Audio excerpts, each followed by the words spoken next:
ചേട്ടാ എന്റെ ഡ്രസ് വെച്ചില്ലേ? ഹാങ്ങറിലുണ്ട്.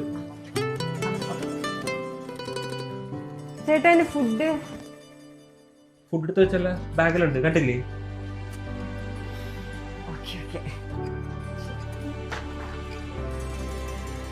ഇല്ലേ? ശരി ചേട്ടാ, പോയിട്ട് വരാം. എത്ര നാളെ കണ്ടിട്ട്?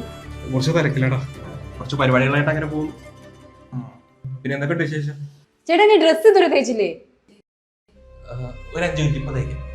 വേണ്ട, ഇനിയിപ്പോ ഇത് മതി. പിന്നെ എങ്ങനെ പോകുന്ന കാര്യങ്ങളൊക്കെ? ചേട്ടാ ഫുഡ് എടുത്ത് വെച്ചില്ലേ? അവിടെ എടുത്ത് വെച്ചിട്ടുണ്ടല്ലോ. എന്താ കറി? രസം. പിന്നെ ഈ സാമ്പാർ ഉണ്ടാക്കാൻ പച്ചക്കറി ഒക്കെ ആർക്കൊണ്ട് വാങ്ങിച്ചു വെച്ചേക്കുന്ന? അത് നാളെ ഉണ്ടാക്കിയാൽ മതി. നാളെ ഞാൻ പോയേക്കുവാ. എടാ നീ എന്താ അടിമേ? അടിമ കാണുന്നതൊക്കെ ഞാൻ ഇപ്പോൾ ഒരു അടിമയെ പോലെ തോന്നൂടാ. പക്ഷെ എന്റെ സിറ്റുവേഷൻ എനിക്കെല്ലാം അറിയൂ. ആദ്യത്തെ ഞാനൊരു ഇഷ്ടത്തോടുകൂടെ ചെയ്തു കൊടുത്തത്. പിന്നെ അത് അവൾക്കൊരു ശീലമായി. ജോലിയും കൂടി ഇല്ലാത്തതിന്റെ അവസ്ഥ ഇതൊക്കെ തന്നെയാടാ. എന്നാ ശരി, പോട്ടെ, കുറച്ച് പണിയുണ്ട്.